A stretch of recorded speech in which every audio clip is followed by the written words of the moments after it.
Hello everyone, कैसे हैं आप लोग। उम्मीद है बहुत अच्छे होंगे और बहुत अच्छे आप आरएससीआईटी की तैयारी कर रहे होंगे। दोस्तों आज मैं लेके आया हूँ आपके लिए 50 और इंपॉर्टेंट क्वेश्चन। और ये क्वेश्चन आप एग्जाम से पहले देख कर जरूर जाना, ठीक है। अगर ये पूरी क्वेश्चन देख लेते तो आपको बहुत बेनिफिट साबित होंगे और एक तरीके से आप ये मान लो कि बहुत कुछ आप सीख जाओगे इस क्लास से, ठीक है। तो देखते हैं आपके कितने क्वेश्चन सही होते हैं और ये क्लास आपके लिए बेटर साबित होगी वैसे तो। और एंड में मुझे बताना कि आपके कितने परसेंट सही होते हैं, ठीक है। अगर किसी बंदे के मतलब किसी के भी इस क्लास से 50 में से 35% ठीक हो जाएंगे ना, मैं मानूंगा उसकी तैयारी एकदम बिल्कुल परफेक्ट तैयारी है, ठीक है।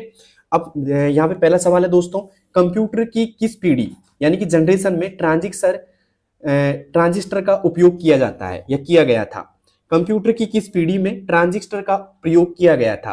प्रथम पीढ़ी में, द्वितीय पीढ़ी में, तृतीय पीढ़ी में या चतुर्थ पीढ़ी में? बताइए दोस्तों, कौन सी पीढ़ी में ट्रांजेक्शन का या ट्रांजिस्टर का उपयोग किया गया था? किसमें किया गया था भाई? तो यहाँ पे जो सही जवाब होने वाला है वो होगा दोस्तों द्वितीय पीढ़ी में, सेकंड जनरेशन में ट्रांजिस्टर का प्रयोग किया गया था। तो प्रथम में किसका किया गया था भाई? किसी को याद है क्या प्रथम में? तो प्रथम में किया गया दोस्तों वैक्यूम ट्यूब का। किसका दोस्तों? वैक्यूम ट्यूब का यहाँ पे प्रयोग किया गया था। क्लियर है तक का? और तृतीय पीढ़ी में किसका किया गया था दोस्तों? आईसी का। किसका दोस्तों? आईसी का। आईसी का पूरा नाम क्या होता है? इंटीग्रेटेड है ना, सर्किट का। क्लियर है तक का? तो कई बार सवाल आ सकता है आईसी का पूरा नाम क्या है? इंटीग्रेटेड सर्किट है। तो बताइए दोस्तों, चतुर्थ पीढ़ी में किसका प्रयोग किया गया था? माइक्रो प्रोसेसर का। किसका दोस्तों? माइक्रो प्रोसेसर का प्रयोग किया गया था। ओके, तो उम्मीद करता हूं आपको समझ में आ गया होगा सब कुछ। अगर समझ में आ गया तो एक लाइक बनता है दोस्तों। और हाँ, इस क्लास को उन बच्चों के पास जरूर शेयर कर देना जिनकी आरएससीआईटी की एग्जाम है। हो सकता है कि इस क्लास की वजह से उनको बहुत ज्यादा बेनिफिट मिल जाए और वो एक तरीके से पास हो जाए दोस्तों, ठीक है। तो अब चलते हैं दोस्तों आज के दूसरे प्रश्न की ओर। पहला प्रश्न किस किस का सही हो गया, और साथ साथ में इनको लिख भी लेना, साथ साथ में जो लिखा है ना मैंने इनको लिख लेना क्योंकि आपको याद रहेंगे एग्जाम के समय, ठीक है। अब चलते हैं दोस्तों आज के दूसरे प्रश्न की ओर। दूसरा प्रश्न है हमारा, रैम किस प्रकार की मेमोरी है? रैम किस प्रकार की मेमोरी है? नॉन वोलेटाइल यानी कि गैर स्थिर, या फिर वोलेटाइल यानी कि अस्थिर, और केवल रीड ओनली, या फिर बात करें सहायक मेमोरी। कौन सी मेमोरी है यहाँ पे रैम की बात की जाए तो? दोस्तों रैम है एक तरीके से कौन सी है भाई? तो यहां पे आएगा दोस्तों वोलेटाइल। कौन सी है दोस्तों? वोलेटाइल बोलते हैं इसको, बी ऑप्शन, ठीक है। नॉन वोलेटाइल यानी गैर स्थिर कौन सी होती है? वो रोम होती है दोस्तों। और रोम का पूरा नाम क्या होता है? रीड ओनली मेमोरी होता है। क्लियर तक का? कई बार रोम का पूरा नाम पूछा जा सकता है। रीड ओनली मेमोरी होता है और इस मेमोरी का डेटा मतलब एक तरीके से इसमें हम क्या कर सकते हैं, लिख और पढ़ नहीं सकते। सॉरी, लिख और एडिट, एक तरीके से एडिट बोल सकते हैं उसको, लिख और मिटा नहीं सकते, ठीक है। एक तरीके से सिर्फ हम क्या कर सकते हैं, इसमें पढ़ सकते हैं ओनली। ओके, और ये कौन सी होती है दोस्तों? स्थिर होती है। क्या होती है दोस्तों? स्थिर मेमोरी होती है। और साथ में बात की जाए तो नॉन वोलेटाइल होती है। जबकि रैम की बात की जाए तो ये वोलेटाइल होती है और ये अस्थिर होती है, ठीक है। इसमें हम लिख भी सकते हैं और पढ़ भी सकते हैं। इसमें सिर्फ पढ़ सकते हैं बस ओनली, ठीक है। और इसमें क्या होता है, बिजली जाने पर डेटा मिट जाता है। बिजली जाने पर डेटा मिट जाता है, डेटा मिट जाता है। क्लियर है तक का? और रैम का पूरा नाम क्या होता है भाई? किसी को याद है क्या? रैम का पूरा नाम किस किस को याद है भाई? रैम का पूरा नाम है रैंडम एक्सेस मेमोरी। क्या है दोस्तों? रैंडम एक्सेस मेमोरी इसका पूरा नाम। क्लियर है तक का? अब चलते हैं दोस्तों आज के तीसरे प्रश्न की ओर। तीसरा प्रश्न है भाई, एमएस विंडोज में जब आप किसी फाइल या फोल्डर को स्थायी रूप से हटाना चाहते हैं जो रिसाइकल बिन में ना जाए, तो आप किस कीबोर्ड शॉर्टकट कुंजी का प्रयोग करेंगे? पहली बात तो समझ लो कि रिसाइकल बिन क्या होता है। जब भी हम कोई चीज को डिलीट करते हैं तो कहां पहुंच जाता है? रिसाइकल बिन पहुंच जाता है। और रिसाइकल बिन को एक तरीके से हम कंप्यूटर का कचरा पात्र कहते हैं। क्या कहते हैं दोस्तों? कंप्यूटर का कचरा पात्र कहते हैं। क्या कहते हैं दोस्तों? कचरा पात्र, या डस्टबिन भी आप बोल सकते हो इसको, ठीक है। और इसमें क्या होता है, जो भी अनवांटेड फाइलें होती हैं बाय डिफॉल्ट इसमें मतलब इसमें चली जाती है, ठीक है। इनको वापस भी आप रिस्टोर भी कर सकते हो अगर आप चाहो तो, ठीक है। और ये परमानेंट स्टोर मतलब रहती है इसमें, ये नहीं कि 30 दिन में मिट जाएंगी, हमेशा लिए आप रख सकते हो इनको यहाँ पे। और अगर मान लो आप चाहते हो कि स्थायी रूप से हटाना, मतलब इसमें जाए ही नहीं, रिसाइकल में पहुंचे ही नहीं, पहले ही मिट जाए परमानेंट तरीके से, तो उसके लिए क्या प्रयोग करेंगे आप दोस्तों? उसके लिए शिफ्ट और डिलीट का प्रयोग करेंगे। किसका दोस्तों? शिफ्ट और डिलीट का प्रयोग करेंगे। जिससे क्या होगा, कोई भी जो आपकी फाइल है वो परमानेंट तरीके से हमेशा के लिए मिट जाएगी दोस्तों, ठीक है। तो उम्मीद करता हूं समझ में आ गया होगा आपको। Okay, clear. अब चलते हैं दोस्तों आज के अगले क्वेश्चन की, और अगला क्वेश्चन है हमारा, ऑपरेटिंग सिस्टम का प्राथमिक उद्देश्य क्या है। ऑपरेटिंग सिस्टम का प्राथमिक उद्देश्य क्या है। डेटाबेस बनाना, केवल कागज दस्तावेज टाइप करना, उपयोगकर्ता और हार्डवेयर के बीच इंटरफेस प्रदान करना, वीडियो गेम खेलना। तो यहां पे आएगा दोस्तों उपयोगकर्ता और हार्डवेयर के बीच इंटरफेस प्रदान करना। सी ऑप्शन इज राइट, ठीक है। अब चलते हैं दोस्तों आज के चौथे प्रश्न की, और चौथा प्रश्न है हमारा, निम्न में से कौन सा एक सिस्टम सॉफ्टवेयर का उदाहरण है, न कि एप्लीकेशन सॉफ्टवेयर का। बताइए दोस्तों, निम्न में से कौन सा एक सिस्टम सॉफ्टवेयर का एग्जाम्पल है, ना कि एप्लीकेशन सॉफ्टवेयर का। बताइए दोस्तों, MS word, adobe Photoshop, Linux या गूगल क्रोम। तो यहां पे आएगा लिनक्स। Okay, C option. ये क्या है दोस्तों, एमएस वर्ड एप्लीकेशन सॉफ्टवेयर है। ये भी क्या है दोस्तों, एडोब फोटोशॉप एप्लीकेशन सॉफ्टवेयर एक तरीके से। और यहां पे बात करें गूगल क्रोम भी क्या है दोस्तों, एप्लीकेशन सॉफ्टवेयर है, ठीक है। जबकि लिनक्स क्या है दोस्तों, सिस्टम सॉफ्टवेयर है। क्लियर है तक का। ओके, अब चलते हैं दोस्तों आज के छठे प्रश्न की ओर। 5 में से आपके कितने सही हो गए बताना कमेंट बॉक्स में मुझे। यूआरएल में www.com क्या कहलाता है। यूआरएल में www.google.com क्या कहलाता है। बताइए दोस्तों, प्रोटोकॉल, डोमेन नेम, पथ या आईपी एड्रेस। बताइए दोस्तों क्या कहलाता है www.google.com। बताइए दोस्तों क्या कहलाता है ये, जल्दी से बताइएगा मुझे क्या कहलाता है दोस्तों। ये कहलाएगा डोमेन नेम। क्या कहलाएगा दोस्तों, डोमेन नेम कहलाएगा। B option is right. यहाँ पे आईपी एड्रेस की बात करें तो आईपी का जो पूरा नाम है ना भाई, आईपी का पूरा नाम होता है इंटरनेट प्रोटोकॉल। क्या होता है भाई, इंटरनेट प्रोटोकॉल होता है, प्रोटोकॉल, ठीक है। और एक एग्जांपल लिख देता हूं मैं, एग्जाम्पल भी कई बार पूछ लिया जाता है। तो ये ऐसे दिखता है कुछ जैसे कि 192.168.4 है ना, .11 डॉट क्या इसमें दशमलव बोल सकते हो आप, .11 ऐसे दिखाई देता है, ठीक है। और ये 4 भागों में बटा रहता है, 1 2 3 और 4। नीचे देखा ना, ये 1 2 3 और 4 ऑक्टेट में बटा होता है, ठीक है। इसमें बीच में दशमलव होती है दोस्तों, 3 दशमलव होती है, 1 2 और 3, ठीक है। अब चलते हैं दोस्तों आज के अगले क्वेश्चन की ओर। अगला क्वेश्चन है हमारा, नेटवर्किंग में लैन का पूर्ण रूप क्या है। Large area network, local area network या लाइन एरिया नेटवर्क या लॉन्ग एरिया नेटवर्क, ठीक है। तो यहाँ पे लैन का जो है दोस्तों वो है दोस्तों लोकल एरिया नेटवर्क। कौन सा दोस्तों, लोकल एरिया नेटवर्क। एक होती है दोस्तों WAN, ओके, एक होती है दोस्तों PAN। मतलब PAN भी एक नेटवर्क की बात की जाए तो यहाँ पे WAN का पूरा नाम होता है दोस्तों wide area network, wide area network होता है। जबकि पैन का क्या होता है दोस्तों, personal area network, PERSONAL, personal area network. ये भी थोड़ी सी आप याद कर लेना, पर्सनल एरिया नेटवर्क, ठीक है। ओके, अब चलते हैं दोस्तों आज के अगले क्वेश्चन की ओर। अगला क्वेश्चन क्या है भाई हमारा, 8वां है, मोडेम का क्या कार्य है। मोडेम का क्या कार्य है। डिजिटल सिग्नल को डिजिटल में बदलना, एनालॉग सिग्नल को एनालॉग में बदलना, डिजिटल सिग्नल को एनालॉग और एनालॉग को डिजिटल में बदलना, या फाइलों को कंप्रेस करना।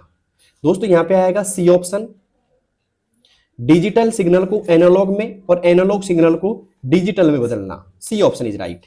दोस्तों पिछली बार जब प्रश्न आया था मोडेम से तो मोडेम का पूरा नाम पूछा था, मोडेम का पूरा नाम पूछा गया था। तो किसी को याद है कि भाई मोडेम का पूरा नाम क्या था। अगर किसी स्टूडेंट को याद है कि भाई मोडेम का पूरा नाम क्या है, जल्दी से कमेंट करके बताइएगा मोडेम का पूरा नाम क्या है। बताइए दोस्तों मोडेम का पूरा नाम क्या है। तो यहां पे मैं लिख देता हूं मोडेम का पूरा नाम, जिससे आपके अगर एग्जाम में आ जाए तो आप याद करके जाना इस चीज को। थोड़ा बड़ा है, जटिल है हल्का सा। मॉड्यूलेटर, देखो MODULATOR मॉड्यूलेटर, और एक आएगा डीमोड्यूलेटर, डीमोड्यूलेटर, ठीक है, याद कर लेना मॉड्यूलेटर डीमोड्यूलेटर मॉडेम का पूरा नाम है। और कार्य क्या है इसका, डिजिटल सिग्नल को एनालॉग और एनालॉग सिग्नल को डिजिटल में बदलना, ठीक है। उम्मीद करता हूं 8वां प्रश्न आपको याद हो जाएगा, इंपॉर्टेंट है, यहां से क्वेश्चन बनने के चांस है दोस्तों, ठीक है। तो 8वें में क्या आएगा, मॉडेम का पूरा नाम मॉड्यूलेटर डीमोड्यूलेटर, और ये क्या करता है, डिजिटल सिग्नल को एनालॉग और एनालॉग सिग्नल को डिजिटल में बदलता है, ठीक है। अब चलते हैं दोस्तों आज की 9वें प्रश्न की ओर। 9वां प्रश्न सामने, ईमेल भेजने के लिए किस प्रोटोकॉल का उपयोग किया जाता है।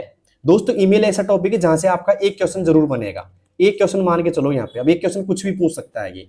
तो ईमेल भेजने के लिए किस प्रोटोकॉल का उपयोग किया जाता है?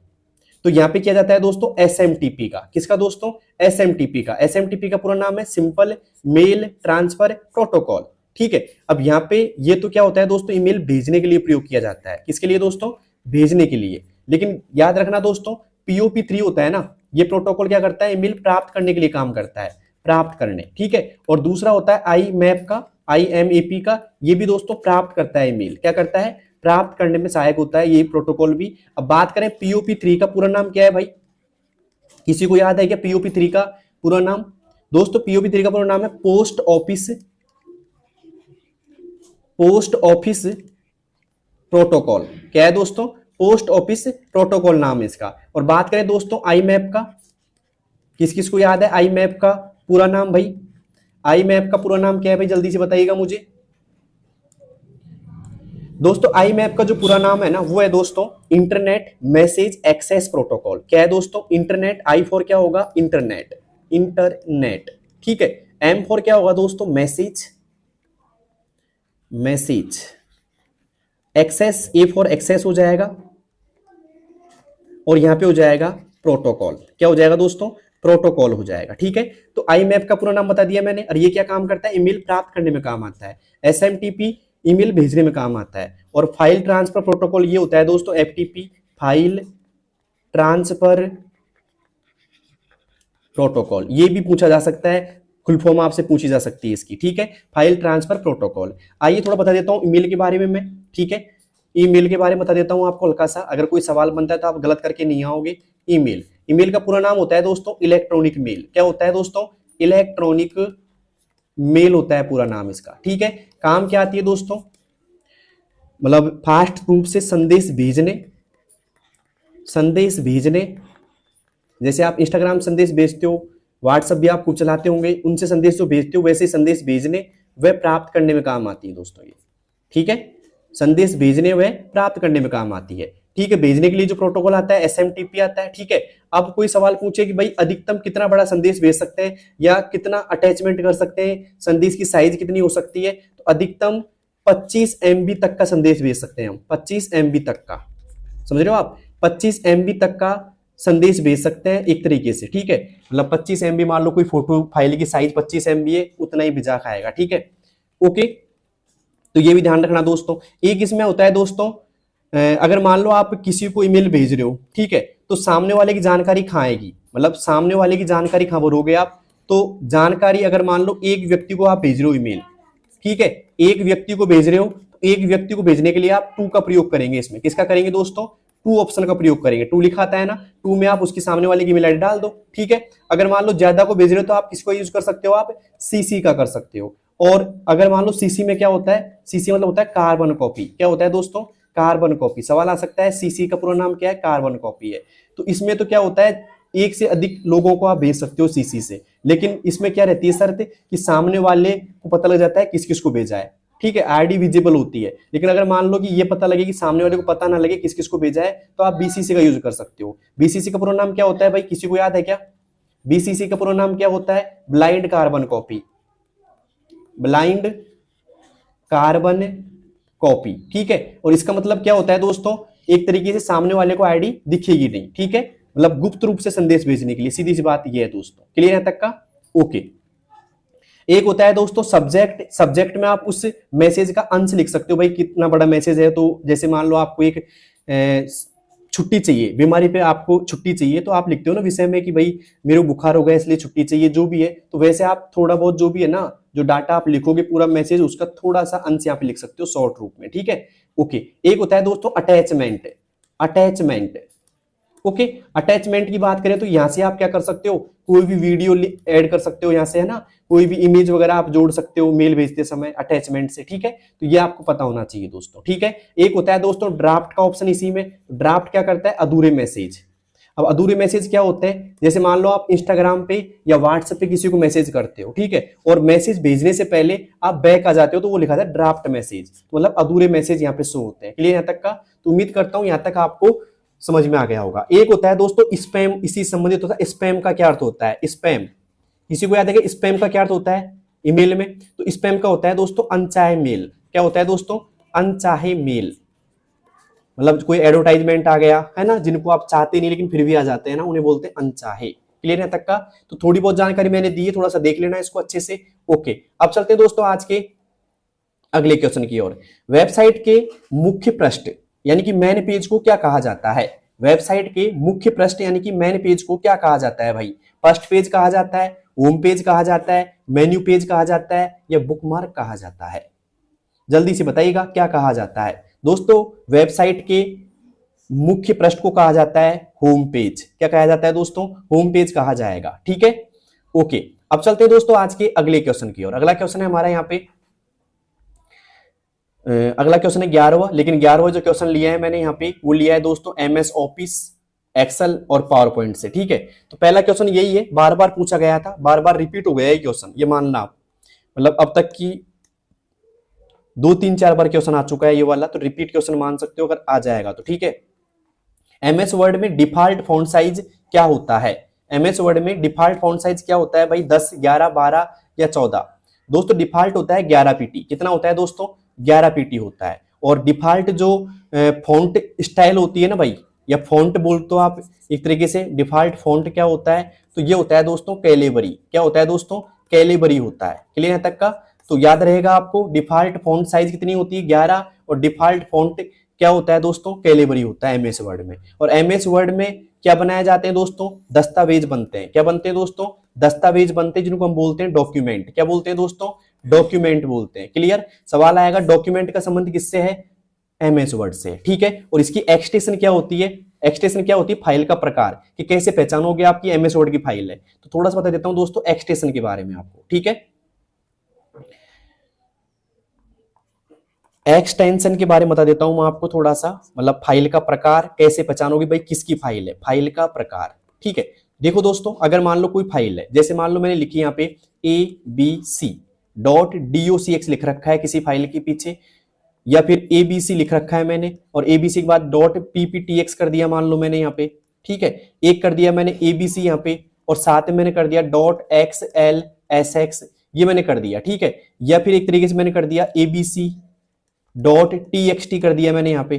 तो इन फाइलों को कैसे पहचानोगे आपकी किसकी फाइल है? ठीक है, तो सीधी सी बात है, सवाल आएगा MS वर्ड का एक्सटेंशन क्या होता है? .docx होता है। अगर किसी फाइल के एंड में .docx लिखा है तो क्या बोलोगे आप? ये MS वर्ड की फाइल है। किसकी फाइल है भाई? MS वर्ड की फाइल है। अगर किसी फाइल के एंड में .ppts लिखा रहा है तो ये किसकी फाइल है? MS पावर पॉइंट की फाइल है। पावर पॉइंट की फाइल है। ठीक है, ओके। और .xlss लिख रखा है तो ये किसकी फाइल है भाई? ये फाइल है दोस्तों MS एक्सेल की। किसकी है दोस्तों? MS एक्सेल की है। और .txt मतलब टेक्स्ट फाइल है। कौन सी फाइल है दोस्तों? टेक्स्ट फाइल है। क्लियर है तक का?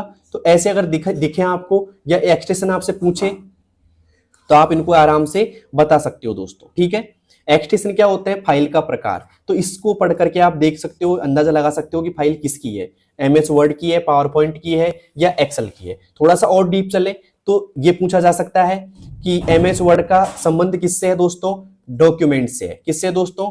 डॉक्यूमेंट से है। DOCUMENT, डॉक्यूमेंट से। पावर पॉइंट का किससे दोस्तों? प्रेजेंटेशन से है। प्रेजेंटेशन से है। ठीक है, और बात करें MS एक्सेल का किससे है? स्प्रेडशीट से। किससे दोस्तों? स्प्रेडशीट से आप बोल सकते हो। ठीक है, ओके।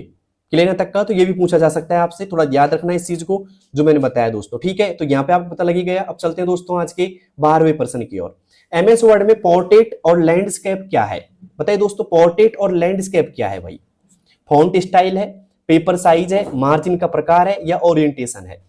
दोस्तों यहाँ पे आएगा पोर्ट्रेट और लैंडस्केप जो होता है वो होता है दोस्तों ओरिएंटेशन। क्या होता है भाई? ओरिएंटेशन होता है। क्लियर यहाँ तक का? तो यहाँ पे आएगा D option is right, orientation. Orientation की बात करें तो दो प्रकार का होता है दोस्तों, दो प्रकार का होता है, एक पोर्ट्रेट हो गया और एक लैंडस्केप हो गया। अगर बात करें दोस्तों पोर्ट्रेट की, ठीक है, पोर्ट्रेट मैं लिख देता हूं यहां पे, पोर्ट्रेट की, तो ये क्या होता है दोस्तों? एक तरीके से बाय डिफॉल्ट होता है, मतलब MS वर्ड में बाय डिफॉल्ट होता है पोर्ट्रेट। ठीक है, और ये ऐसे दिखाई देता है जैसे ऐसे पढ़ना होता है वर्टिकल शेप में। अगर एक पेज ऐसे दिखाई दे रहा है आधा आपको हॉरिजॉन्टल शेप में, तो वो कौन सा हो जाएगा दोस्तों, लैंडस्केप हो जाएगा। ठीक है, तो ये आपको ध्यान रखना है। पेपर मार्जिन की बात करें तो मार्जिन का प्रकार 4 प्रकार का होता है। मार्जिन कितने प्रकार का, 4 प्रकार का। एक होता है दोस्तों, मैं नाम लिखा देता हूं वहां पे मार्जिन के, थोड़ा सा आपको और बेनिफिट मिल जाएगा इससे। एक होता है मार्जिन का प्रकार जिसको हम बोलते हैं टॉप मार्जिन। क्या बोलेंगे दोस्तों, टॉप। दूसरा हो जाएगा बॉटम,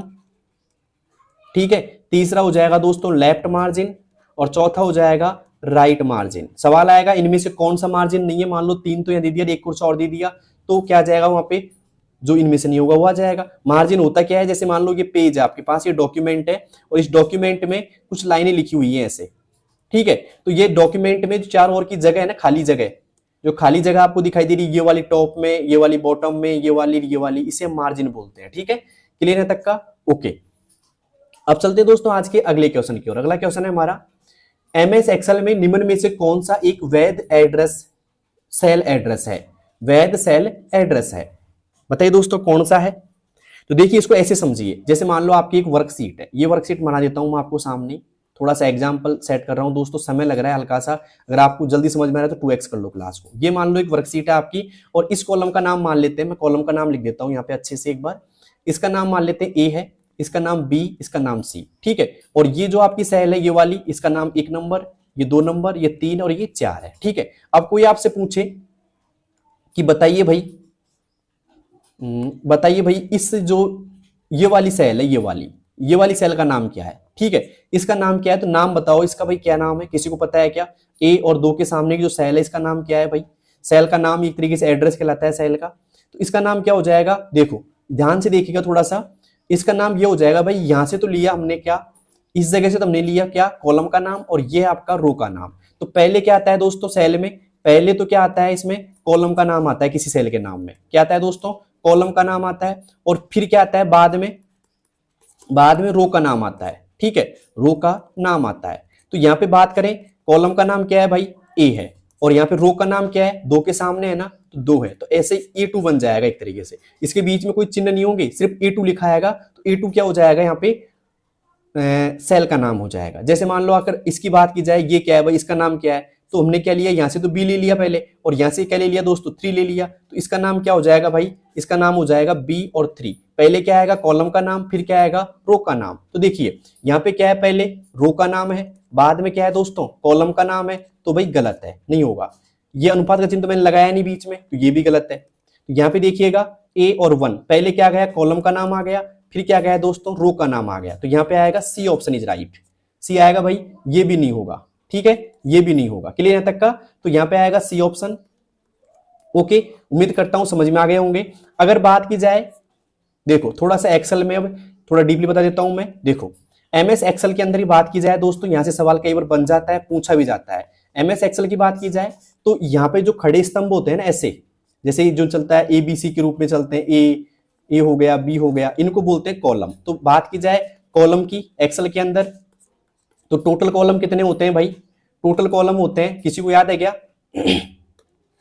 याद उसी को जिसे पढ़ रखा होगा। तो कॉलम होते हैं 16,384। कितने होते हैं दोस्तों, 16,384 होते हैं, और ये चलते हैं दोस्तों एबीसीडी में। किसमें चलते हैं दोस्तों, एबीसीडी में चलते हैं कॉलम, ए बी सी है ना, और अंतिम कॉलम का नाम होता है भाई XFD, यहाँ पे जाके रुक जाते हैं, और ये इसका नंबर होता है 16,384, ठीक है, ये वाला कॉलम।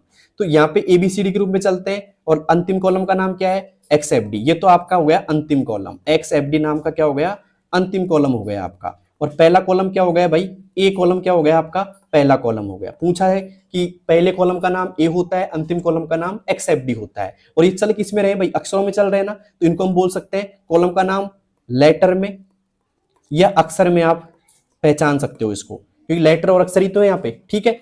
अगर बात की जाए दोस्तों रो की, तो ये भी एक इंपॉर्टेंट है, यहां से सवाल बन सकता है रो से भी। तो रो कितनी होती है भाई एक वर्कशीट के अंदर, तो रो की संख्या होती है एक वर्कशीट के अंदर 10,48,576, ठीक है। और ये चलती है भाई 1 2 3 में, जैसे 1 2 3 लेकर के अंतिम का नाम हो जाएगा 10,48,576। तो ये किस में चलती है भाई, अक्षर में या नंबर में। तो पिछली बार सवाल आया था कि रो को कैसे पहचान सकते हैं, नंबर से पहचान सकते हैं, किससे दोस्तों? नंबर से पहचान सकते हैं। तो ये चलती है दोस्तों नंबर में। किसमें चलती है? नंबर में चलती है। तो उम्मीद करता हूं यहां तक आपको थोड़ा सा समझ में आ गया होगा एक्सेल और कॉलम की संख्या के बारे में, उनके नाम के बारे में, उनके पहचानने के तरीके के बारे में। ऊपर बताया था मैंने दोस्तों कैसे हम किसी सेल के एड्रेस को ये पहचान सकते हैं। ठीक है दोस्तों, क्लास इंपॉर्टेंट होने वाली है और ये क्लास का लक्ष्य रहेगा कम से कम आपके कम समय में आपके ज्यादा क्वेश्चन सही करना। ठीक है, अब आ रहा है दोस्तों 14वें प्रश्न पे चलते हैं हम। एमएस एक्सेल में, किसमें दोस्तों? एमएस एक्सेल में यदि आप सेल A1 से A10 तक का योग यानी कि सम करना चाहते हैं तो आप कौन सा सूत्र का उपयोग करेंगे?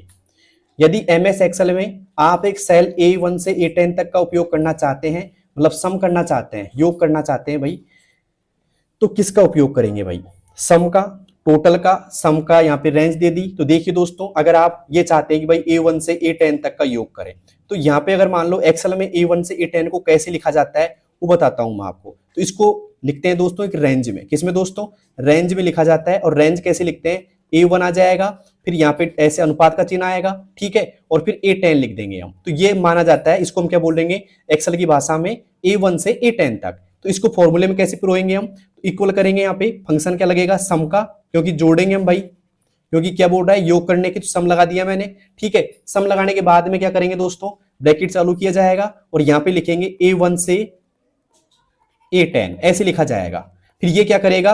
A1 से लेकर के A10 तक का क्या निकालेगा दोस्तों? योग निकाल देगा। ठीक है, तो यहाँ पे क्या आएगा भाई? कौन सा सही है? देखो सम लगा देंगे, सही बात है, लेकिन A1 से ये चिन्ह नहीं आएगा माइनस का, तो ये गलत है।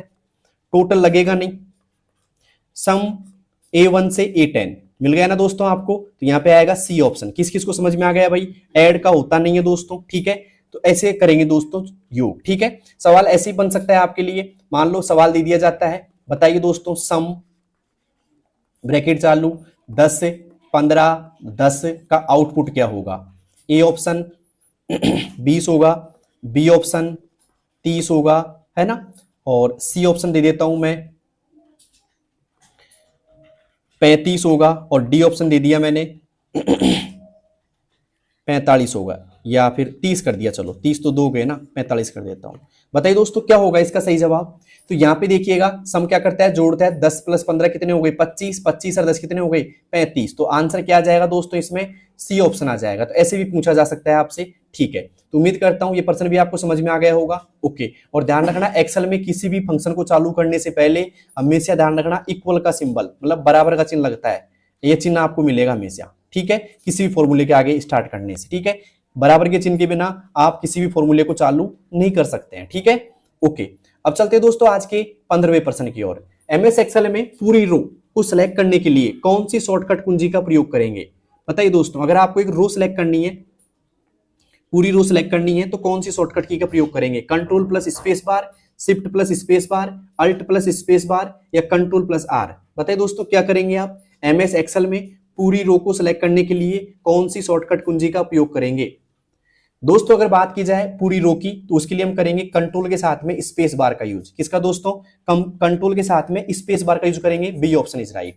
इससे तो हम क्या कर सकते हैं? पूरी रो को सिलेक्ट करते हैं। कंट्रोल प्लस स्पेस बार की बात की जाए तो इससे हम करते हैं पूरे कॉलम को सिलेक्ट। किसको दोस्तों? कॉलम को। सवाल आ जाए पूरे कॉलम को सिलेक्ट करने के लिए कंट्रोल प्लस स्पेस बार का यूज किया जाता है, लेकिन ध्यान रखना control plus shift plus space बार, इससे हम क्या कर सकते हैं दोस्तों? कंट्रोल शिफ्ट प्लस स्पेस बार से क्या कर सकते हैं? पूरी वर्कशीट को सिलेक्ट कर सकते हैं। किसको दोस्तों? पूरी वर्कशीट को। ओके, पूरी वर्कशीट को क्या कर सकते हैं दोस्तों? हम सेलेक्ट कर सकते हैं। ठीक है, तो उम्मीद करता हूं 15 क्वेश्चन तक आपने सही कर दिए होंगे और कुछ आपको एडिशनल नॉलेज भी मिली होगी। ठीक है, अब चलते हैं दोस्तों आज के 16वें प्रश्न की ओर। 16वां प्रश्न क्या है भाई? ध्यान से देखिएगा। एमएस पावर पॉइंट में किसी स्लाइड पर टेक्स्ट बॉक्स, चित्र या चार्ट जोड़ने के लिए किस टैब का उपयोग किया जाता है? एमएस पावर पॉइंट में किसी स्लाइड पर टेक्स्ट बॉक्स, चित्र या चार्ट जोड़ने के लिए किस टैब का प्रयोग किया जाता है? होम, डिजाइन, इंसर्ट या एनिमेशन?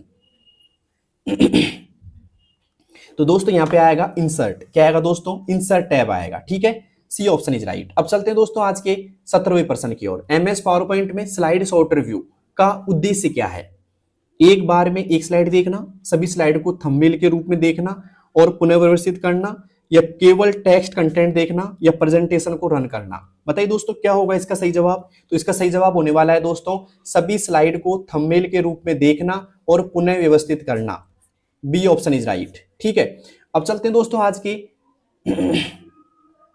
18वें प्रश्न की ओर। एमएस वर्ड में कंट्रोल प्लस एंटर का प्रयोग किस लिए किया जाता है? लाइन ब्रेक के लिए, पैराग्राफ ब्रेक के लिए, पेज ब्रेक के लिए या सेक्शन ब्रेक के लिए? दोस्तों कंट्रोल एंटर की बात की जाए तो इसको हम करेंगे दोस्तों पेज ब्रेक के लिए उपयोग। किसके लिए दोस्तों? पेज ब्रेक के लिए करेंगे। तो उम्मीद है समझ में आ गया होगा और कंट्रोल एंटर पूछा जा सकता है। ठीक है, अब चलते हैं दोस्तों आज के 19वें प्रश्न की ओर। 19वां प्रश्न है भाई यहाँ पे 19वां प्रश्न है एमएस एक्सेल में एक वर्कबुक किसका संग्रह है? मतलब वर्कबुक किसका संग्रह है बताइए, किससे मिलकर के बनता है वर्कबुक? बताइए दोस्तों। तो दोस्तों यहां पे आएगा वर्कशीट का संग्रह। ठीक है, सीधी सी बात है, रो और कॉलम का संग्रह, रो और कॉलम का संग्रह, कॉलम का संग्रह क्या कहलाता है दोस्तों? वर्कशीट कहलाता है। क्या कहलाता है दोस्तों? वर्कशीट कहलाता है। ठीक है, और जब वर्कशीट का संग्रह की बात की जाए, वर्कशीट का संग्रह, वर्कशीट का संग्रह बात की जाए, संग्रह, तो वो क्या कहलाता है दोस्तों? आपके वर्कबुक कहलाता है दोस्तों, वर्कबुक कहलाता है। क्लियर यहां तक का? ओके, क्लियर यहां तक का? उम्मीद करता हूं समझ में आ गया होगा आपको। ओके, अब चलते हैं दोस्तों आज के अगले क्वेश्चन की ओर। अब बताओ मुझे एक्सेल में कॉलम कितने होते हैं भाई? 16,384। पहला कॉलम ए होता है, अंतिम कॉलम XFD होता है। रो कितनी होती है दोस्तों? 10,48,576। इनको पहचानी किसे जाती है? नंबर में आती है। किस में आती है दोस्तों? ये नंबर में आती है। और कॉलम किस में आते हैं भाई? अक्षर में आते हैं। क्लियर यहां तक का? ओके, अब चलते हैं दोस्तों आज के 20वें क्वेश्चन की ओर। एमएस पावर पॉइंट में हैंगआउट क्या होते हैं? स्पीकर के नोट्स, दर्शकों के लिए प्रिंट आउट जिसमें कई स्लाइड एक पृष्ठ पर होती है, एनिमेशन इफेक्ट या स्लाइड ट्रांजिशंस? बताइए दोस्तों यहाँ पे क्या होगा इसका सही जवाब। अगर आपको आता है तो जल्दी से आप कमेंट बॉक्स में आंसर दे सकते हैं भाई इसका। तो यहाँ पे आएगा दोस्तों दर्शकों के लिए प्रिंट आउट जिसमें कई स्लाइड एक पृष्ठ पर होती है। B option is right.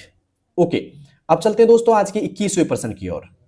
यहाँ पे दोस्तों अध्याय में चालू कर दिया आप 9 से 12, मतलब एक तरीके से डिजिटल भुगतान, ई गवर्नेंस और सुरक्षा से। ठीक है, मतलब यहाँ से भी आपके क्वेश्चन बनने के चांस है, कम से कम 4 से 5 क्वेश्चन तो इस टॉपिक से बनेंगे दोस्तों, जिसमें डिजिटल भुगतान हो गया है ना, डिजिटल पेमेंट आप बोल सकते हो, ई गवर्नेंस हो गया, सुरक्षा संबंधित हो गया। तो पहला क्वेश्चन है यूपीआई का मुख्य उद्देश्य क्या है? यूपीआई का मुख्य उद्देश्य क्या है? तो पहली बात तो ध्यान रखना दोस्तों, यूपीआई का पूरा नाम अगर पूछे तो unified payment interface. You for unified, P for payment, I for interface. ठीक है, अब इसका मुख्य उद्देश्य क्या है? ऑनलाइन दस्तावेजों का प्रबंधन, सरकारी सब्सिडी वितरित करना, पासवर्ड आवेदन करना, त्वरित यानी कि फास्ट रूप से ऑनलाइन और मोबाइल भुगतान करना। यहां पे आएगा दोस्तों डी ऑप्शन इज राइट, त्वरित रूप से ऑनलाइन और मोबाइल भुगतान करना। ठीक है, ओके, अब चलते हैं दोस्तों आज के 22वें क्वेश्चन की ओर। एसएसओ यानी कि एसओ पूरा नाम क्या है ये भी ध्यान रखना दोस्तों, पूरा नाम पूछा जा सकता है। Single sign on ID Rajasthan में किस लिए बनाई गई है?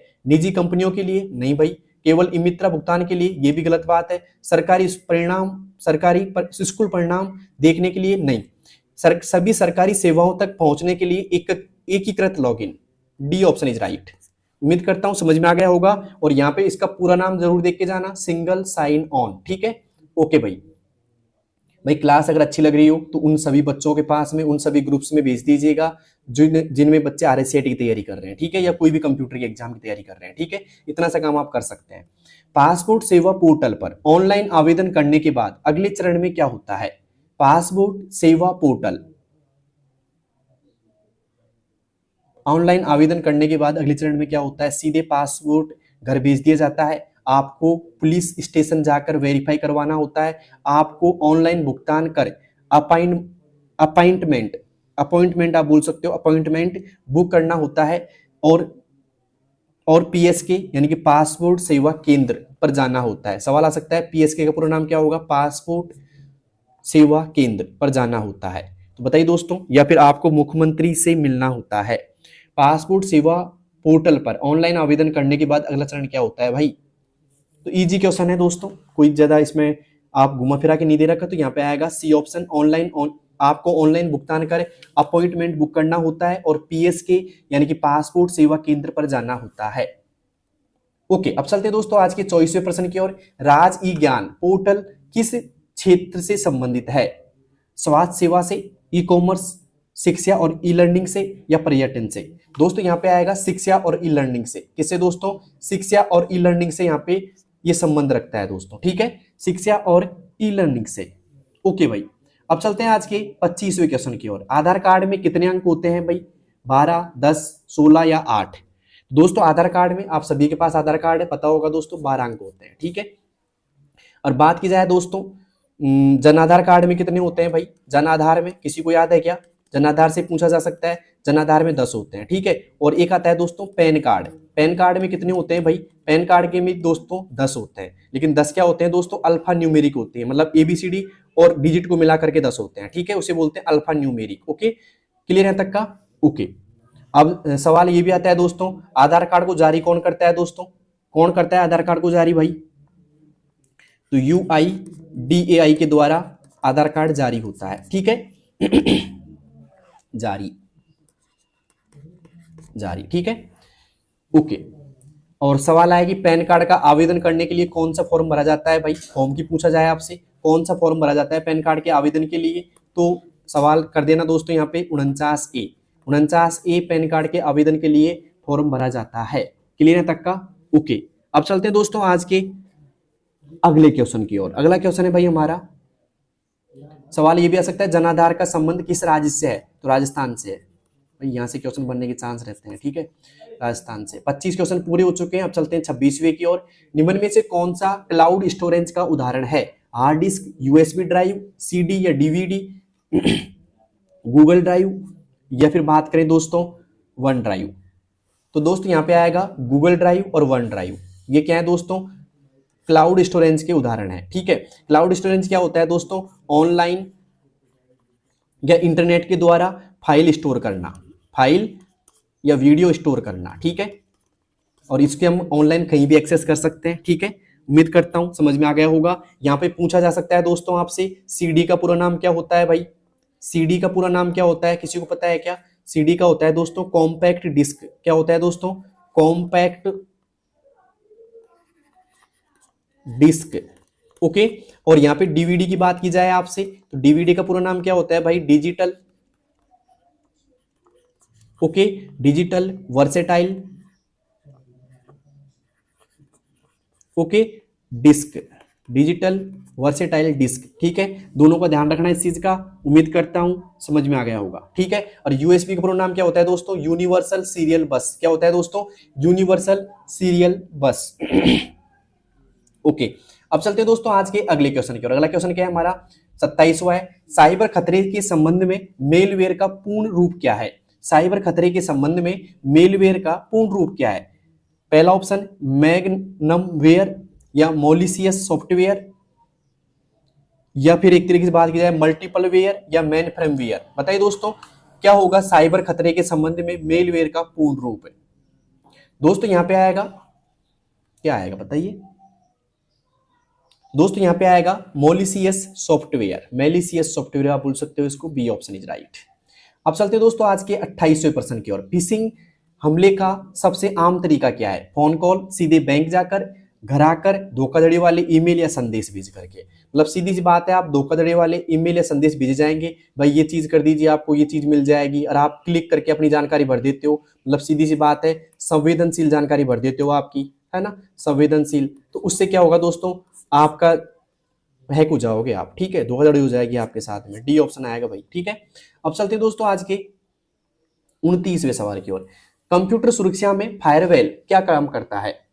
पहला ऑप्शन आग से बचाता है, अनाधिकृत नेटवर्क पहुंच से रोकता है, या सुरक्षा प्रणाली, इंटरनेट स्पीड बढ़ाता है, या डेटा बैकअप लेता है। तो फायरवॉल जो करता है दोस्तों, वो करता है एक दीवार की तरह काम करता है जो आपकी सुरक्षा करती है। इसी तरह दोस्तों दीवार की तरह काम करता है जो आपकी सुरक्षा करती है। तो यहाँ पे आएगा अनाधिकृत एक्सेस या अनाधिकृत नेटवर्क पहुंच से रोकता है, ओके। अब चलते हैं दोस्तों आज के 30वें सवाल की ओर। 30वां है, एमएस विंडोज 10 में टास्क बार आमतौर पर कहां स्थित होता है? डेस्कटॉप के केंद्र में,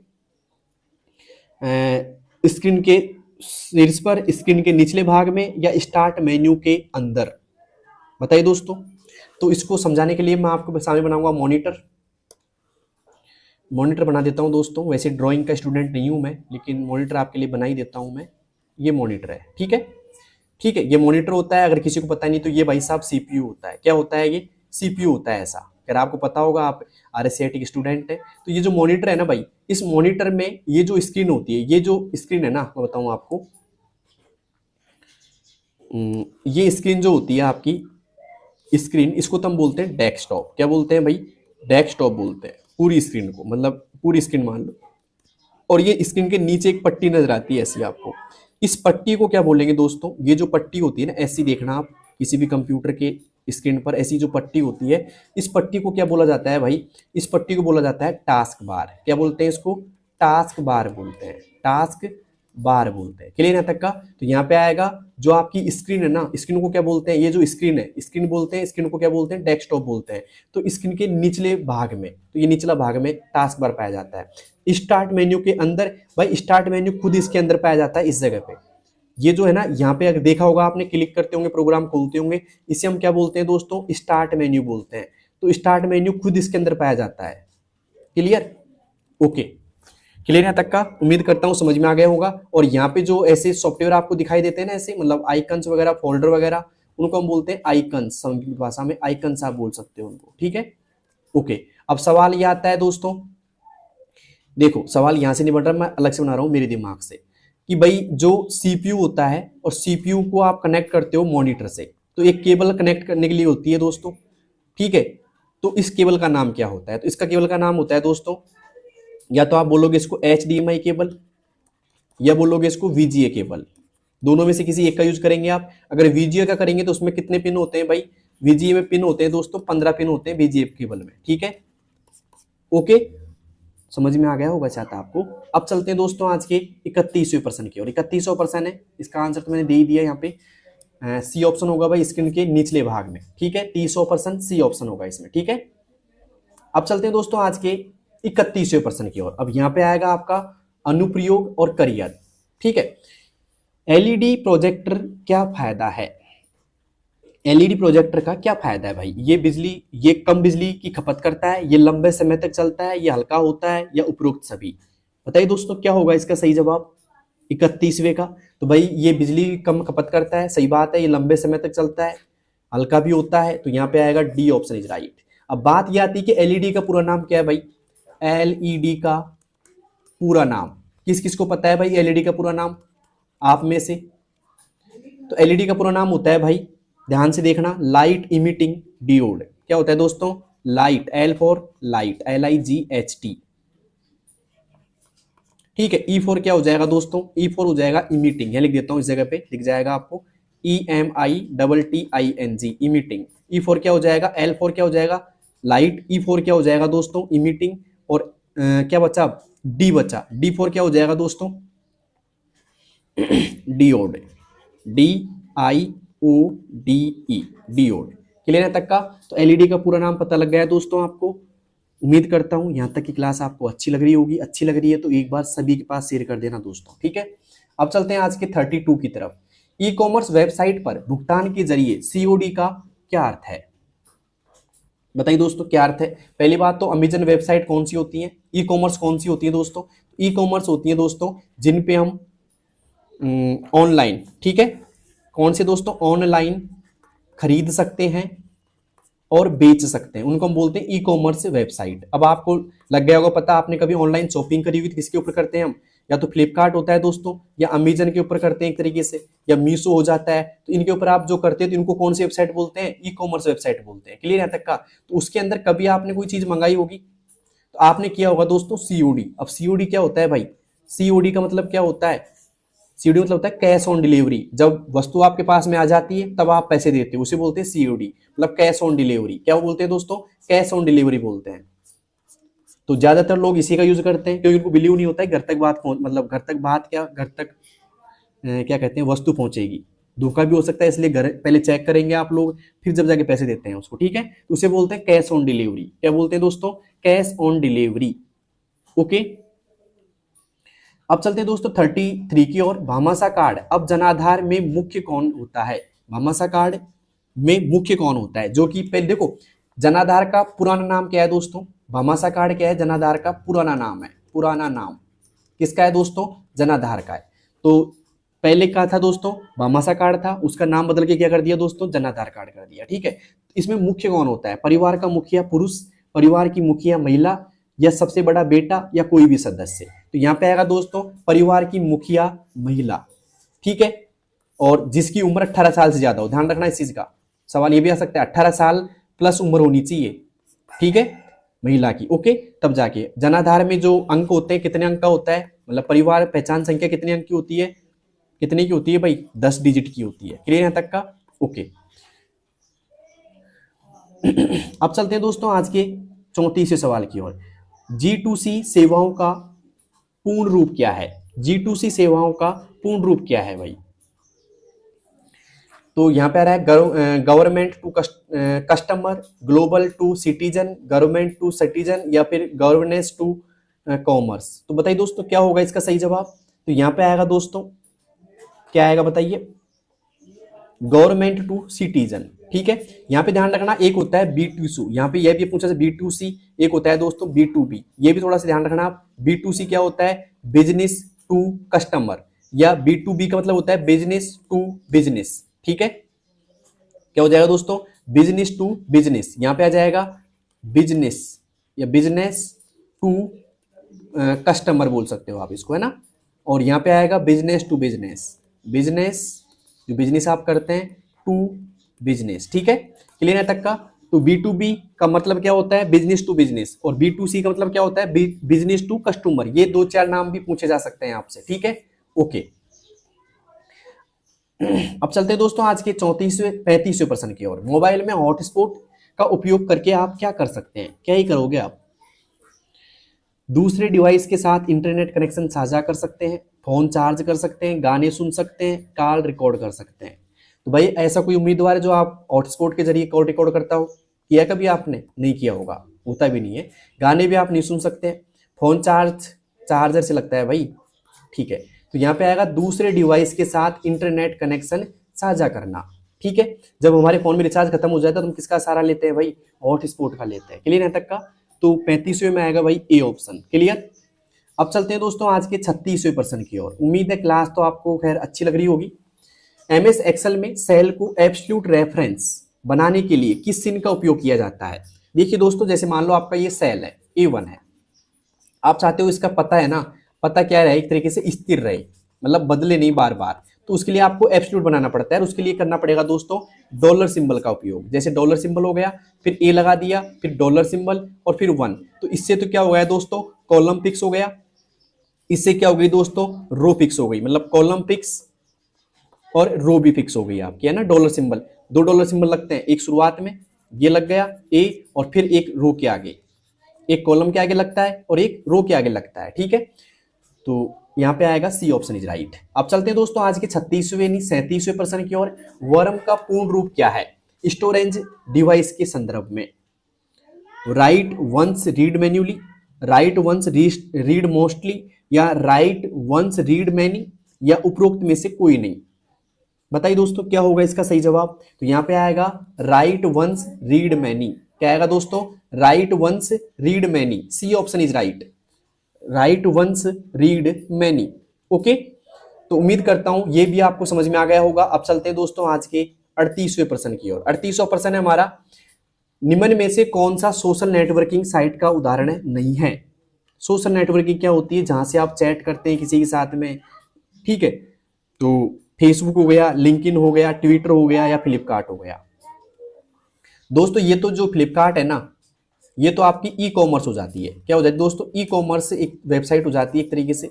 ओके, तो ये आएगा दोस्तों का उदाहरण नहीं है, तो ये हो जाएगा फ्लिपकार्ट। ये तो है भाई, ये तो है, ये तो क्या है? सोशल मीडिया के हैं। एक आपका इंस्टाग्राम भी आप ऐड कर लो इसी में, इंस्टाग्राम। ठीक है, और इंस्टाग्राम से याद आया, मेरी भी एक इंस्टाग्राम आईडी है दोस्तों, दौसा कंप्यूटर वाला। क्या है दोस्तों? दौसा कंप्यूटर वाला। मेरा भी प्रचार कर ही देता हूं मैं, दौसा कंप्यूटर वाला। आप जाइए और सभी लोग इसको एक बार फॉलो कर लीजिएगा। ठीक है, और 1 घंटे बाद में इसमें कम से कम 2 से 3 हज़ार फॉलोवर्स हो जाने चाहिए। कर सकता है कोई? अभी शायद लगभग 500 की समथिंग होगी, देख के बताना कितने हैं, ठीक है। अब चलते हैं दोस्तों आज के अगले क्वेश्चन की ओर। अगला क्वेश्चन है हमारा 39वां। विंडोज 10 में एक से अधिक प्रोग्राम्स या एप्स के बीच स्विच करने के लिए किस शॉर्टकट कुंजी का उपयोग किया जाता है? एक प्रोग्राम से या एप्स के बीच में, जैसे मान लो ये ऐप का प्रोग्राम खुला है और एक ये खुला हुआ है, ठीक है। जैसे मान लो ये तो आपने MS वर्ड चला रखा है, ठीक है, और यह आपने भाई एक्सेल चला रखा है। क्या चला रखा है? एक्सेल। आप चाहते हो इससे इसमें जाना और फिर इससे इसमें आना, मतलब स्विच करना, बदलना एक दूसरे को, तो किससे आप कर सकते हो? अल्ट F4 से, कंट्रोल टैब से, अल्ट टैब से या शिफ्ट टैब से? बताइए दोस्तों किससे आप कर सकते हैं ये? तो ये करेंगे दोस्तों अल्ट और टैब से। किससे भाई? अल्ट और टैब से करना पड़ेगा। किसी प्रोग्राम को बंद करना हो तो प्रोग्राम बंद करने के लिए अल्ट और F4 का प्रयोग किया जाता है, ठीक है। तो यहाँ पे आएगा दोस्तों अल्ट टैब का, ठीक है। ये प्रोसेस किससे करोगे आप? प्रोग्राम स्विच करने की अल्ट और टैब से करेंगे। किससे करेंगे भाई? अल्ट प्लस टैब से किया जाएगा, ओके। अब चलते हैं दोस्तों आज के 40वें प्रश्न की ओर। सॉरी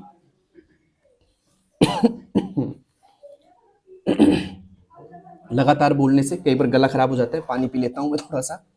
1 मिनट लगेगा, सॉरी।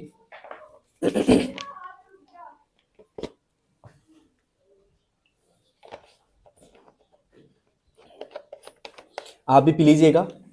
अगर कोई लगातार क्लास देख रहा है तो भाई बहुत ज्यादा देर हो गई है आपको, लगभग 40-50 मिनट हो गए होंगे। CD या DVD पर डेटा लिखने की प्रक्रिया आमतौर पर क्या कहा जाता है? मैंने बताया दोस्तों CD का पूरा नाम क्या होता है, इसी क्लास में डिस्कस किया था। CD का पूरा नाम क्या होता है और DVD का क्या होता है, जल्दी से बताइएगा अगर किसी को याद है तो। अगर किसी को क्लास ध्यान से देखियो तो आपको पता होगा इस चीज का। अभी भूल जाओगे तो एग्जाम में क्या याद रखोगे फिर आप? तो किस किस को CD और DVD का पूरा नाम पता है? इसी क्लास में मैंने बताया था दोस्तों। बताइए क्या है CD और DVD का पूरा नाम, जल्दी से बताइए कमेंट बॉक्स के अंदर। और अब ये बात है इसमें कि CD या DVD पर डेटा लिखने की प्रक्रिया को आमतौर पर क्या कहा जाता है? स्पेलिंग, बर्निंग, स्मोकिंग या पेंटिंग? बताइए दोस्तों क्या कहा जाता है? तो ये कहा जाता है दोस्तों बर्निंग। क्या कहा जाएगा दोस्तों? बर्निंग कहा जाएगा। B option is right, burning, ठीक है। उम्मीद करता हूं समझ में आ गया होगा बर्निंग आपको। अब चलते हैं दोस्तों आज के 41वें प्रश्न की ओर। अब यहां से 10 प्रश्न और बचे हैं भाई, और देखते हैं इन 10 में से आप कितने सही कर पाते हो, ठीक है। अब 10 बचे हैं 41 से 50 तक, ठीक है। तो MS वर्ड में हाइपरलिंक डालने के लिए शॉर्टकट कुंजी क्या है? MS वर्ड में हाइपरलिंक डालने के लिए शॉर्टकट कुंजी क्या है? पहली बात, हाइपरलिंक क्या होता है ये समझा देता हूं थोड़ा सा मैं आपको। 1 मिनट।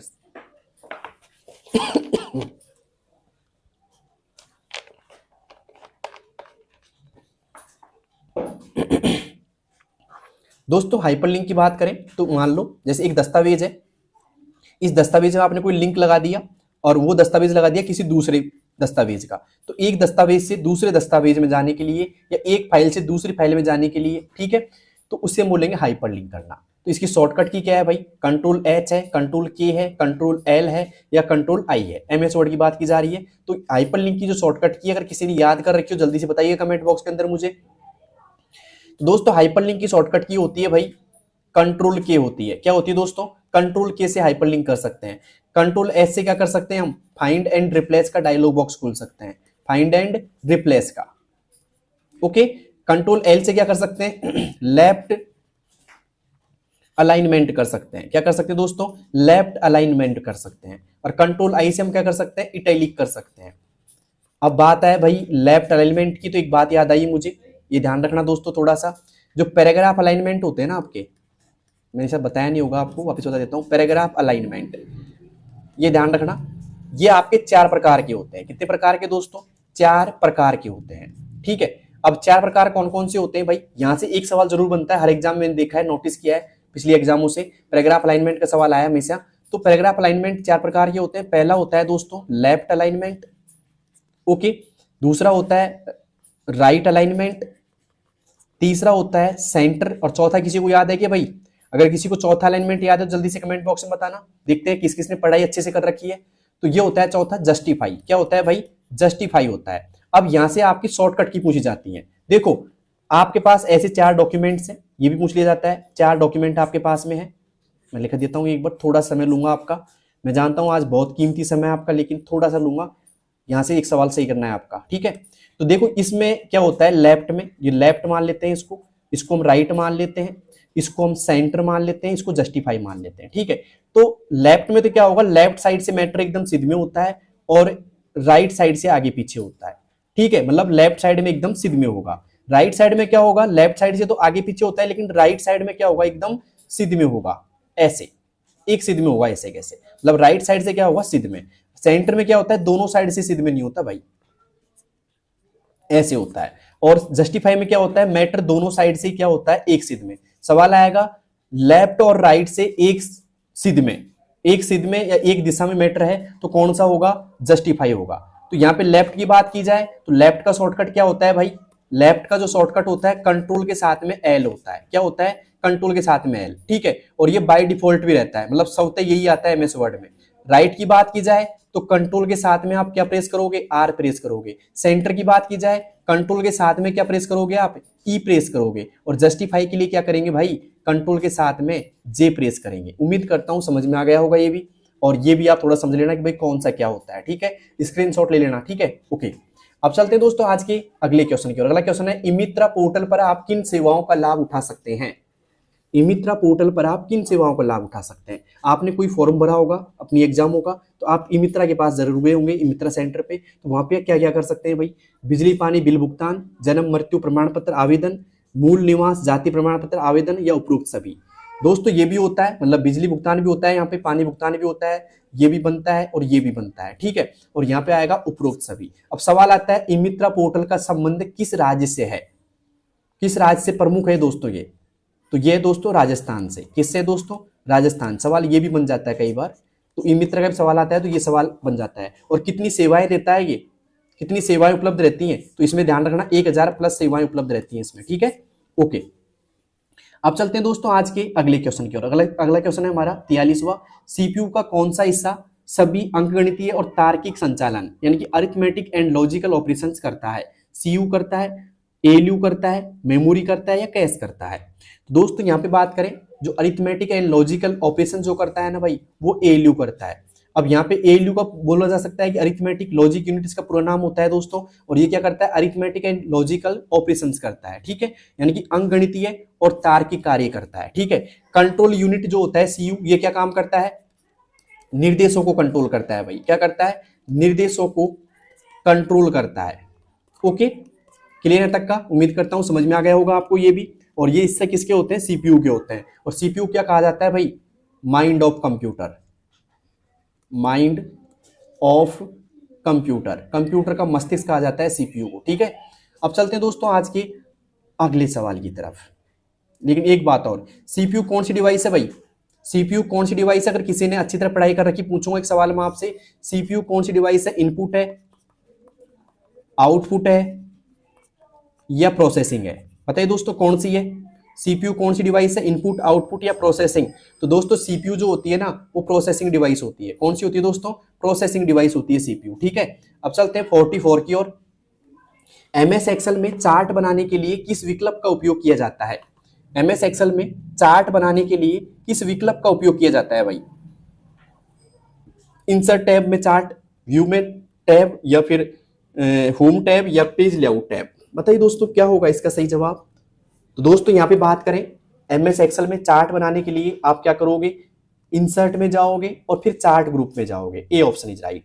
बात की जाए चार्ट बनाने की शॉर्टकट की है क्या कोई एमएस एक्सेल में, तो वो दोस्तों F11 से हम कर सकते हैं काम। किससे दोस्तों, F11 से हम कर सकते हैं, ठीक है। अब चलते दोस्तों आज के अगले क्वेश्चन की ओर। अगला क्वेश्चन है हमारा, जनाधार योजना का नया नाम क्या है। भामाशाह योजना, राज्य संपर्क योजना, जन सूचना पोर्टल या इनमें से कोई नहीं। दोस्तों भामाशाह योजना पुराना नाम था इसका, पुराना नाम, ठीक है। अब नया नाम क्या है दोस्तों, इनमें से कोई नहीं है। नया नाम क्या है दोस्तों, वापिस से जनाधार योजना ही है। क्या है दोस्तों, जनाधार योजना ही है, वापिस से नया नाम, ओके, योजना ही है नया नाम, ठीक है, पुराना नहीं है इसमें कोई भी। तो यहाँ पे आएगा इनमें से कोई नहीं, ठीक है, ये भी नहीं है, ये भी नहीं है, ये भी नहीं है, ठीक है। अब चलते हैं दोस्तों आज के 46वें क्वेश्चन की ओर। मोबाइल ऑपरेटिंग सिस्टम का एक उदाहरण है, बताइए दोस्तों। तो यहाँ पे बात की जाए, सवाल ये बनेगी सबसे प्रचलित कौन सा ऑपरेटिंग सिस्टम है मोबाइल का, तो ये सबसे प्रचलित है दोस्तों, एंड्रॉयड प्रचलित है, सबसे प्रचलित सबसे प्रचलित है एक तरीके से। ओके, तो इनमें से कौन सा एक उदाहरण है? मोबाइल ऑपरेटिंग सिस्टम का एक उदाहरण है विंडोज 10, मैक ओएस, एंड्रॉयड या लिनक्स। बता दिया ना भाई मैंने, एंड्रॉयड ये, ठीक है। आप बोलते हो एंड्रॉयड मोबाइल, तो ये सबसे प्रचलित है एक तरीके से एंड्रॉयड ये, ठीक है। ओके अब चलते हैं दोस्तों आज के 47वें क्वेश्चन की ओर। ग्राहक सेवा केंद्र जीएसके, सवाल आया जीएसके का पूरा नाम है ग्राहक सेवा केंद्र, किसके तहत कार्य करते हैं? यूआईडीएआई आधार के तहत, आईआरसीटीसी रेलवे के तहत, ई-मित्रा के तहत या फिर पैन कार्ड विभाग के तहत। दोस्तों यहाँ पे ई-मित्रा के तहत काम करते हैं। किसके तहत काम करते हैं दोस्तों? ई-मित्रा किसी योग जो होता है उसके तहत काम करते हैं दोस्तों। सी ऑप्शन आएगा यहाँ पे, ठीक है। अब चलते हैं दोस्तों आज के 48वें क्वेश्चन की ओर, 2-3 और बचे हैं बस। HTML का उपयोग क्या बनाने के लिए किया जाता है? Database, web page, operating system या एप्लीकेशन सॉफ्टवेयर। दोस्तों HTML का जो उपयोग किया जाता है, पहली बात तो इसका पूरा नाम क्या होता है दोस्तों? Hyper text markup language. क्या होता है दोस्तों? Hyper text markup language. Okay, इसका पूरा नाम होता है, ठीक है। इसका पूरा नाम क्या होता है? HTML का हाइपर टेक्स्ट मार्कअप लैंग्वेज। और ये काम क्या आता है भाई? वेब पेज बनाने के काम आता है दोस्तों। क्या काम आता है दोस्तों? वेब पेज बनाने के काम आता है, ठीक है। तो 48वें में आएगा दोस्तों बी ऑप्शन, वेब पेज बनाने के काम आता है। क्लास अगर आपको अच्छी लग रही है तो लाइक बनता है दोस्तों एक, और साथ में उन बच्चों के पास शेयर जरूर कर देना अगर नहीं किया तो, जिन बच्चों की एग्जाम है, ठीक है। अब चलते हैं दोस्तों आज के 49 की ओर। माइक्रोसॉफ्ट ऑफिस पिक्चर मैनेजर क्या है? माइक्रोसॉफ्ट ऑफिस पिक्चर मैनेजर क्या है? एक पेंटिंग टूल, एक स्कैनिंग सॉफ्टवेयर, एक बेसिक फोटो एडिटिंग सॉफ्टवेयर या एक एंटीवायरस। बताइए दोस्तों क्या है यहाँ पे? माइक्रोसॉफ्ट ऑफिस पिक्चर मैनेजर क्या है भाई? तो यहां पे आएगा दोस्तों एक बेसिक फोटो एडिटिंग सॉफ्टवेयर। क्या है दोस्तों? एक basic photo editing software. C option is right. अब चलते हैं दोस्तों आज के अंतिम सवाल की ओर। एक मिनट।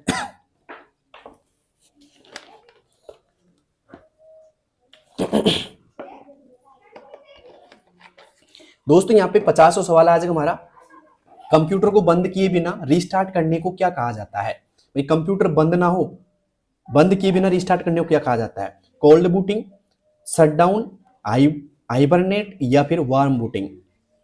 बताइए दोस्तों क्या कहा जाता है? दोस्तों इसको कहा जाता है भाई वार्म बूटिंग। क्या कहा जाएगा दोस्तों?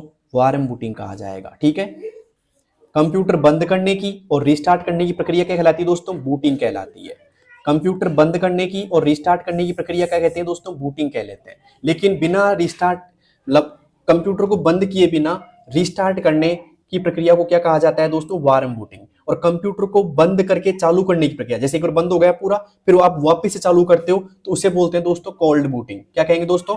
कोल्ड बूटिंग कहेंगे उसको। कोल्ड बूटिंग क्या होती है? जब कंप्यूटर पूरी तरीके से बंद कर दो आप और फिर वापस से आप चलाते हो ना स्विच दबा करके, उसे हम बोलते हैं कोल्ड बूटिंग, ठीक है। और डायरेक्टली आप रिस्टार्ट करते हो उसे बोलते हैं वार्म बूटिंग, ठीक है। दोस्तों बेस्ट ऑफ लक सभी को मेरी तरफ से, ठीक है। आपकी तैयारी बेटर रही होगी और पूरे प्रश्न करके आना है भाई, कोई भी प्रश्न छूटे नहीं है आपसे।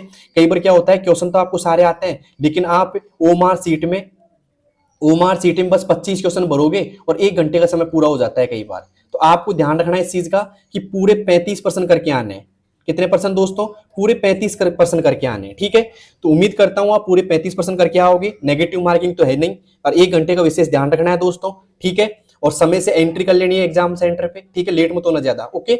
और जरूरी दस्तावेज तो आप लेके जाओगे एग्जाम में, ओके। तो मिलते हैं दोस्तों नेक्स्ट वीडियो में, तब तक के लिए बेस्ट ऑफ लक और अपनी तैयारी को और बेटर कर लो। और मैंने जो एक मैराथन क्लास डाल रखी है दोस्तों, ध्यान रखना, उसको मैंने लिख रखा है महामैराथन, ठीक है। उसका लिंक आपको मिल जाएगा दोस्तों कमेंट बॉक्स में, उसको जरूर देख लेना एक बार, क्योंकि सारा सिलेबस है ना, मतलब सिलेबस वाइज मैंने क्वेश्चन बना रखे हैं और बहुत इंपॉर्टेंट क्लास है वो, ठीक है।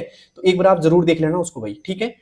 और बेस्ट ऑफ लक, अपना बेटर करके आना दोस्तों, ठीक है। और पूरे पर्सन जरूर करके आना, ये मत बोलना आकर के कमेंट बॉक्स में ये सर हम तो 1 घंटे में हमारे तो बस 20% ही हुए, हमसे तो बस 25% हुए, ठीक है। और जो शख्स 14% सही करके आएगा वो क्या हो जाएगा दोस्तों? पास हो जाएगा, ठीक है। तो उम्मीद करता हूं दोस्तों आपको सब कुछ समझ में आ गया होगा। बेस्ट ऑफ लक, धन्यवाद, थैंक यू इतना समय देने के लिए। बाय।